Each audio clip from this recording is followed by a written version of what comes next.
महाराष्ट्र में भाजपा समर्थित महायुति गठबंधन बम्पर जीत की ओर आगे बढ़ रही है और इस बीच कयास लगाया जा रहा है कि महाराष्ट्र में अगला सीएम कौन होगा।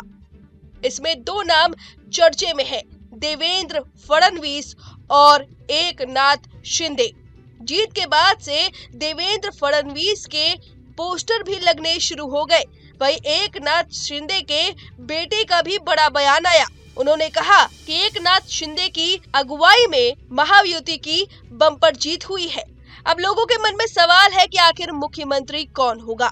महायुति गठबंधन के इस बम्पर जीत के बाद महाराष्ट्र की मुख्यमंत्री और शिवसेना नेता एकनाथ शिंदे ने राज्य के मतदाताओं का आभार जताया। साथ ही उप मुख्यमंत्री देवेंद्र फडणवीस को भाजपा द्वारा मुख्यमंत्री पद का उम्मीदवार बनाए जाने की खबरों पर शिंदे ने कहा कि मुख्यमंत्री उम्मीदवार पर अभी तक कोई फैसला नहीं हुआ है।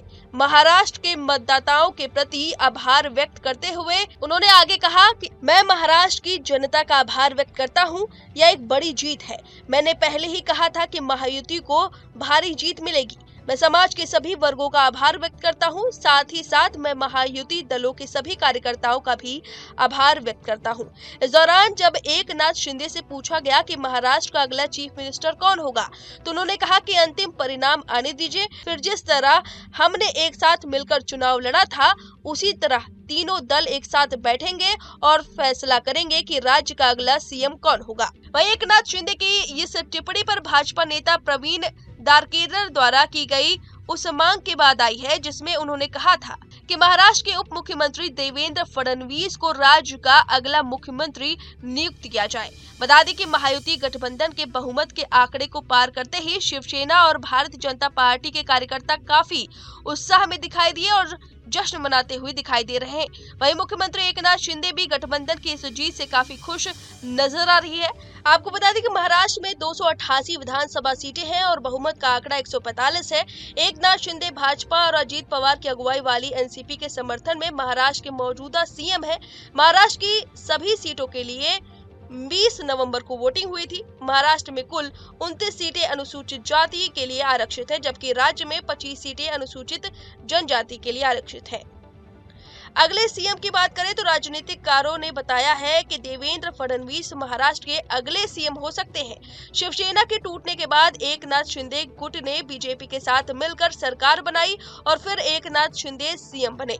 देवेंद्र फडणवीस ने डिप्टी सीएम की कमान संभाली। अब माना जा रहा है कि फडणवीस राज्य का नेतृत्व कर सकते हैं। इसको लेकर एकनाथ शिंदे ने भी इनडायरेक्ट तरीके से कहा था कि वह सीएम की फाइट से बाहर होंगे। ऐसे में बीजेपी एक बड़ी पार्टी मानी जा रही है और उसके नेता फडणवीस राज्य की कमान संभाल सकते हैं। लेकिन सवाल ये है कि एकनाथ शिंदे का क्या होगा। तो माना जा रहा है कि एकनाथ शिंदे को डिप्टी सीएम बनाया जा सकता है। हालांकि इस बीच अजीत पवार का नाम भी निकलकर सामने आ रहा है। माना जा रहा है कि सीएम पद के लिए दावा कर सकते हैं। हालांकि अगर ऐसा नहीं होता है तो पवार को भी डिप्टी सीएम बनाया जा सकता है। अजीत पवार ने अपने चाचा शरद पवार के खिलाफ बगावत की और एनसीपी के अधिकांश विधायकों के साथ महाराष्ट्र में भाजपा के नेतृत्व वाली एनडीए सरकार का हिस्सा बन गए। बाद में उन्हें एनसीपी का चुनाव चिन्ह और नाम भी मिल गया। अजीत पवार को डिप्टी सीएम का पद दिया गया है। अब देखना होगा कि राजनीतिककारों के इस अनुमान पर पार्टियां मुहर लगाती हैं या नहीं। फिलहाल इस खबर पर आपकी जो भी राय में कमेंट करके जरूर बताएं। न्यूज नेशन अब व्हाट्सएप पर खबरों की ताजा अपडेट के लिए न्यूज नेशन के इस क्यूआर कोड को स्कैन करें।